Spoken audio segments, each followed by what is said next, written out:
विश्वविद्यालय के महावीर प्रसाद यादव दीक्षांत मंडप में हम लोग एकत्रित हैं। राष्ट्र के 76वीं गणतंत्र जयंती के गणतंत्र दिवस के सुअवसर पर यहाँ उपस्थित सभी विभागाध्यक्षगण, सभी संकायाध्यक्षगण, प्रधानाचार्यगण, सभी शिक्षक, कर्मचारी, बंधुगण, प्यारे छात्र छात्राओं, मीडिया के कर्मीगण, शहर के विभिन्न क्षेत्रों से आए हुए नागरिकगण, सर्वप्रथम इस पुनीत अवसर पर मैं अपनी ओर से और पूरे विश्वविद्यालय परिवार की ओर से आप सबों को गणतंत्र दिवस की हार्दिक शुभकामनाएं और बधाई देता हूं। आज का दिन हमें उन वीर सपूतों को याद करने का दिन है जिनके कुर्बानी के फलस्वरूप ही यह देश आज़ाद हुआ। और आज भी ऐसे सैनिक, ऐसे जवान हमारी रक्षा, हम आप आराम से अपने घर में सोते हैं और वो इस ठंड में भी सीमा की सुरक्षा को देखते हुए हम सबों को सुरक्षित रखते हैं। ऐसे सभी वीर सपूतों को मेरा नमन और शत नमन। हम जानते हैं कि देश तो आज़ाद हुआ 15 अगस्त 1947 को, लेकिन तकरीबन 3 साल लग गए। आज़ादी होने के बाद भी अंग्रेजों के द्वारा बनाए गए कानून के तहत ही देश लगभग 3 साल तक चलता रहा, क्योंकि हमारा तब तक अपना संविधान नहीं था। देशरत्न बाबा साहब भीमराव अंबेडकर, राजेंद्र प्रसाद, ऐसे कई शरीकों के मेहनत से आज हमारा संविधान विश्व का सबसे बड़ा लिखित संविधान है, और जिसे यूँ तो नवंबर 49 में ही सदन के पटल पर रख दिया गया था, लेकिन 26 जनवरी को इसे इसलिए अंगीकृत किया गया कि याद होगा लाहौर में 1930 ईस्वी में वहीं पर स्वराज की घोषणा की गई थी। वो 26 जनवरी था 1930 ईस्वी। इसीलिए ऐसा सोचा गया कि 26 जनवरी 1950 को हम संविधान को अंगीकृत करें, लागू करें, और इसीलिए उस दिन से ही हम संपूर्ण गणतंत्र संप्रभुत्व राज्य हुए। हमारा अपना संविधान हुआ। अंग्रेजों के बनाए हुए संविधान से हम पूर्णतः मुक्त हो गए। 15 अगस्त को हम, आप देखते होइएगा कि नीचे से झंडा ऊपर जाता है। ब्रिटिश का झंडा ऊपर था और भारत का झंडा नीचे था। वो झंडा नीचे आया और हमारा झंडा ऊपर गया। वह स्वतंत्रता का प्रतीक है, और आज हमारा झंडा ऊपर है। हमने इसे झंडोत्तोलन किया है। यह हम आज का दिन हम सबों को आत्मविश्लेषण करने का दिन है। संविधान में हमारे जो अधिकार हैं कि समान, सभी को एक तरह का अधिकार मिले, न्याय मिले, तो उसके प्रति हम सबों को सजग होना चाहिए। और अधिकार को संविधान ने हमें दिया ही है, साथ साथ कर्तव्य का भी बोध कराया है कि हर नागरिक का क्या कर्तव्य है, वह संविधान में लिखा हुआ है। तो अगर सबसे बड़ा ग्रंथ हमारा कोई है तो वह है हमारा भारत का संविधान। उसके प्रति हमें सच्ची श्रद्धा रखनी चाहिए और ईमानदारी से संविधान में दिए गए प्रावधानों का, खास करके अपने कर्तव्यों का हम अनुपालन करेंगे तो देश आज जो हमारा देश आजादी से लेकर के अभी तक अभी विश्व का 5वां सबसे बड़ा आर्थिक दृष्टि से 5वां देश है हमारा। 47 तक हमारा लक्ष्य है कि हम विश्व के तीसरे आर्थिक रूप से समृद्ध देश हो जाएंगे। इस ओर हम सभी सबों को लगे रहना है, बढ़े रहना है, अपने कर्तव्यों के प्रति बिल्कुल ही सजग रहना है। अधिकार की बात हम अगर बाद में करेंगे और अपना कर्तव्य पहले करेंगे तो निश्चित रूप से अधिकार स्वतः मिल जाएगा। तो अब जिनका जो भी काम है, आज के दिन में हमें प्रण लेना चाहिए कि हम जिस काम के लिए हैं वो काम निष्ठा पूर्वक, ईमानदारी पूर्वक हम लोग करें, इस विश्वविद्यालय को आगे बढ़ावे। जब तक यह विश्वविद्यालय आगे नहीं बढ़ेगा तब तक क्षेत्र का विकास नहीं होगा, क्योंकि किसी भी क्षेत्र के विकास में सबसे अहम भूमिका शिक्षा और स्वास्थ्य, यही दो जो क्षेत्र है इसका होता है। तो शिक्षा के अलग को हमें जगाना पड़ेगा इस क्षेत्र में। अभी माननीय मुख्यमंत्री जी का प्रगति यात्रा हो रहा है, वो हाथ खोल करके अनुदान देने के लिए खड़े हैं। आप अखबार के माध्यम से पढ़िए, वहां विश्वविद्यालय की भूमिका थोड़ी सीमित हो जाती है कि जहां जहां के जनप्रतिनिधि अत्यधिक सजग थे, उन्होंने अपने अपने जिला में मुख्यमंत्री के हाथों हजारों करोड़ का की योजनाओं का शिलान्यास करवाया। यहाँ मैंने जिला प्रशासन से संपर्क किया तो कुछ योजनाएं मैंने उनको दी। कल शाम को मेरी बातचीत उनसे हुई, उन लोगों से, तो उन्होंने कहा कि आपके द्वारा दिए गए जो भी योजनाएं हैं, जो विश्वविद्यालय को मुख्यमंत्री जो 29 तारीख को आ रहे हैं उसमें मिलना चाहिए, उसे मुख्यमंत्री सचिवालय में भेज दिया गया है। यदि वहां से स्वीकृति मिलेगी तो विश्वविद्यालय को मिलेगा वो। मेरा आप सबों से निवेदन है कि हम लोग जिला प्रशासन को, जनप्रतिनिधियों को इस ओर आकृष्ट करें, उनसे निवेदन करें कि विश्वविद्यालय में मैंने 5 प्रोजेक्ट दिया है, जमा किया है जिला प्रशासन को कि माननीय मुख्यमंत्री जी आते हैं तो उनके कर कमलों के द्वारा, उनके मुखार बिंदु से अगर ये घोषणा कर दी जाती है तो निश्चित रूप से विश्वविद्यालय का और इस एरिया का विकास होगा। उसमें मेरा पहला है कि यहाँ पर एडवांस रिसर्च लैब बने, एक स्किल और इंक्यूबेशन सेंटर का मैंने प्रस्ताव दिया है जिसमें 9 करोड़ रुपए लगेंगे। स्वरोजगार होगा, स्वतः स्वरोजगार वहाँ हो जाएगा। उससे वो अगर इंक्यूबेशन सेंटर हमको मिल जाता है, अभी 2 ही विश्वविद्यालय में वो है, पटना विश्वविद्यालय और मिथिला विश्वविद्यालय में राज्य सरकार ने ही दिया जनप्रतिनिधियों के निवेदन पर, तो वहाँ वह फलीभूत हो गया है और राशि भी मिल गई है। 9 करोड़ की वो योजना मैंने दिया है जिला प्रशासन को कि ये हमें मिले। 45 लाख का हमने दिया है कि वहाँ वाटर ट्रीटमेंट प्लांट होना चाहिए। हमारे नॉर्थ कैंपस में आयरन कंटेंट बहुत ज्यादा है और टर्बिडिटी बहुत ज्यादा है। हम लोगों ने वहाँ का पानी का यहाँ के पीएचडी डिपार्टमेंट से आकलन करवा लिया है। उसमें आया है कि आयरन की मात्रा यहाँ सबसे अधिक है वहाँ के पानी में और टर्बिडिटी बहुत अधिक है। इसके लिए प्लांट लगाने के लिए भी मैंने दिया है और 5 करोड़ का हमने एडवांस रिसर्च लैब का दिया है, चारों ओर बाउंड्री का दिया है। और अब मेरे प्रयास से विश्वविद्यालय में अभी 20 करोड़ रुपए की स्वीकृति मिल गई है। टेंडर प्रोसेस भी हो गया है जिसमें 75% अनुदान से एक यहाँ पर एक G+4 academic building north campus में बनेगा, जिसको राज्य सरकार के प्रतिनिधि आए थे। मैं उस दिन संजोग से राजभवन में था। जो कोई भी स्थल उन्हें दिखाया गया वो मुझे पसंद नहीं आया।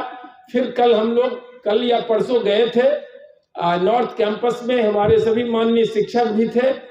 एक जगह हम लोगों ने किया जिसमें G+4 5 तल्ला बिल्डिंग बनेगा और वो बिल्डिंग लगभग 15 करोड़ के इससे बनेगा।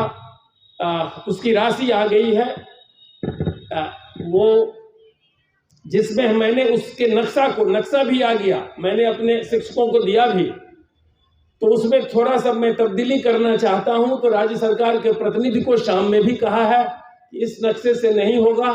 आपने बड़ा क्लासरूम जो बनाया है उसमें 40 कैपेसिटी है, कम से कम 60 कैपेसिटी सीटिंग कैपेसिटी का दीजिए। हर एक फैकल्टी पर लड़के और लड़कियों के लिए अलग से शौचालय की व्यवस्था हो, फैकल्टी रूम हो, सारे इक्विपमेंट्स एक जगह रहें, 2 वे ऑडियो वीडियो हो, डिजिटली लड़कों को, छात्र को, शोधकर्ताओं को लाइब्रेरी का, रिसर्च जर्नल का एक्सेस हो। तो वो फिर शाम को उन्होंने कहा कि ठीक है, 2-3-4 दिन के अंदर इस सप्ताह में हम लोग आते हैं और आप जैसा कहेंगे उस मैप में हम लोग तब्दीली कर देंगे। उसमें 5 फ्लोर में लिफ्ट का भी प्रोविजन किया गया है।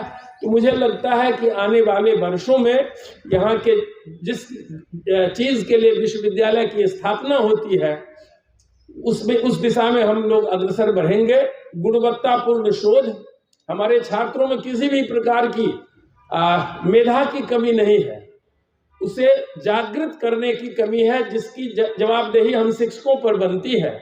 छोटे से प्रयास में 2-3 महीने के प्रयास में 33 साल के इतिहास में पहली बार हमारे छात्र जोनल में मेडल लेके आए खेल के विभिन्न मेधाओं में।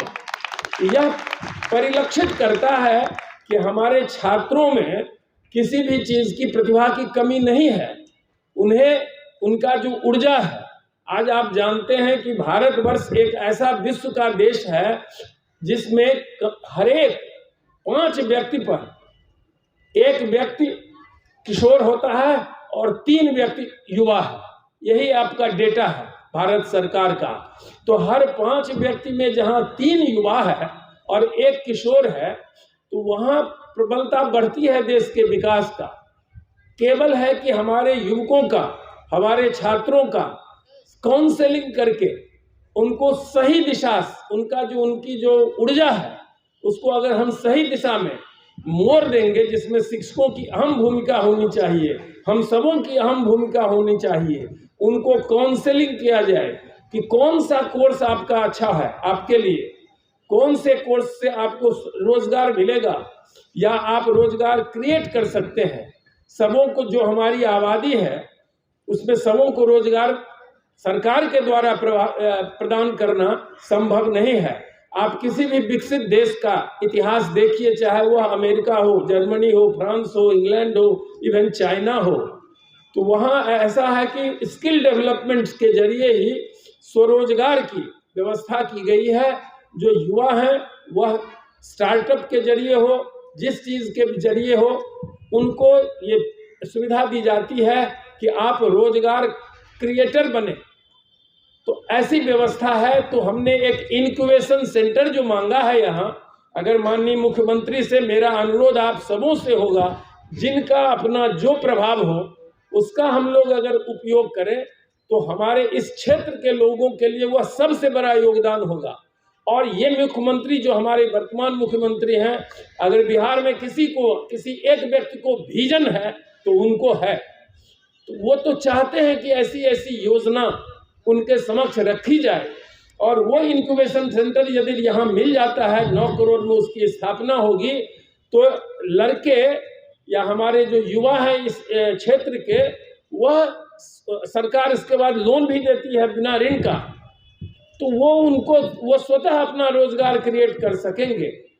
इस दिशा में मेरा अनुरोध होगा कि निश्चित रूप से उन चीज़ों को हम लोग जिला प्रशासन के माध्यम से सरकार तक पहुंचावे।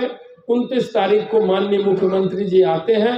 हम सबों का प्रयास होना चाहिए कि विश्वविद्यालय को जितने भी 5-6 योजनाएं हमने दी है, उसमें बाउंड्री वॉल भी है, वहाँ थाना का प्रोविजन बनाने के लिए है, वो सारी चीज में से जो कुछ भी हमको मिल जाए, 5 डिमांड जो हमने किया है उसमें कुछ एक आध भी मिल जाएगा तो बहुत बड़ा हम लोगों के लिए वरदान साबित होगा। इस दिशा में हम लोग सभी लोग प्रयास करें। मैं प्रतिदिन शाम को स्टॉक लेता हूं कि आज क्या काम हुआ विश्वविद्यालय में। मुझे यह कहने में कहीं संकोच नहीं हो रहा है कि जिस रफ्तार से मैं काम करना चाहता हूं या संचिकाओं का निष्पादन होना चाहिए, कोई डिसीजन इम्प्लीमेंट होना चाहिए, वो मेरे लाख प्रयास के बावजूद मेरे उम्मीद तक नहीं हो पाया है। मैं प्रत्येक दिन करता हूं।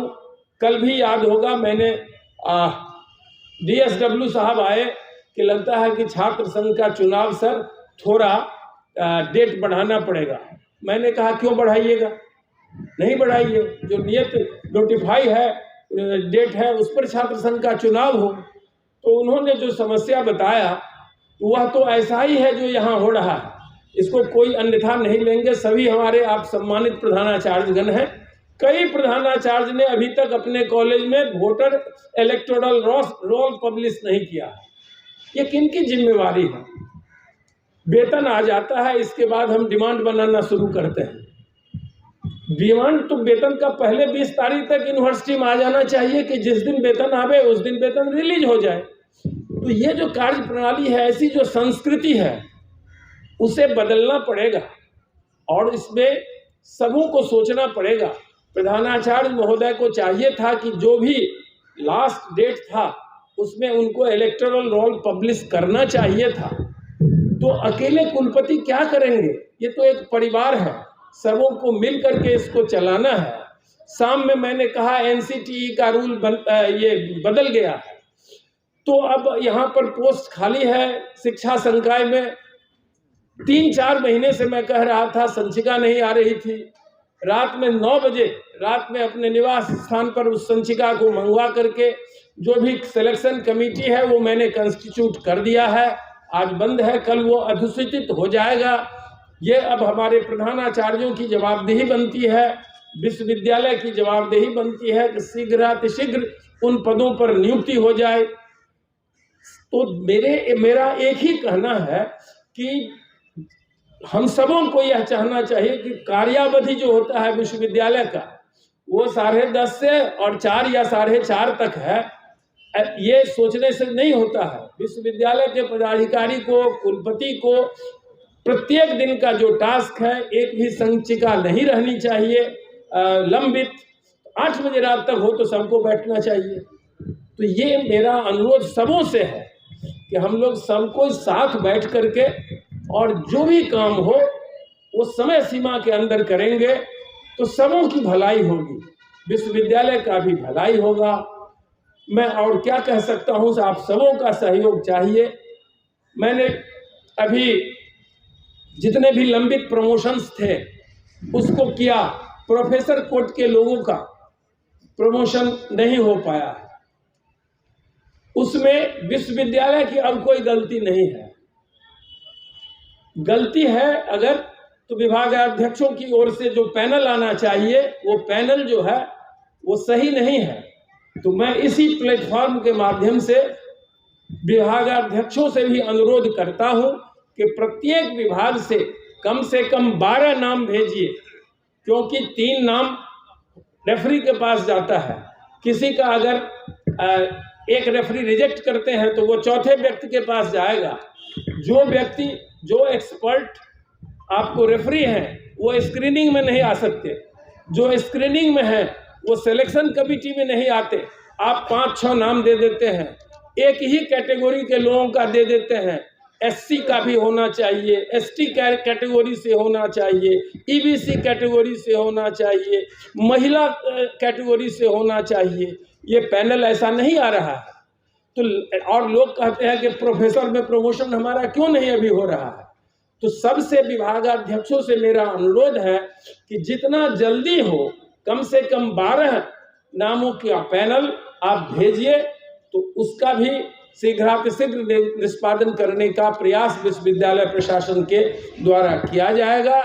एक बार पुनः इस पुनीत अवसर पर मैं सभी स्वतंत्रता सेनानी में जो हमारे सपूत का बलिदान हुआ, अभी जो सीमा सुरक्षा में जो भी हमारे सैनिक लगे हुए हैं, जो समाज के जिस वर्ग के लोग देश के कल्याण के लिए लगे हुए हैं, उन सबों के प्रति श्रद्धासुमन और उन्हें नमन करते हुए आप सबों के से को एक बार पुनः गणतंत्र दिवस की अनेक शुभकामनाएं और बधाई देता हूं। धन्यवाद। जय हिंद, जय भारत।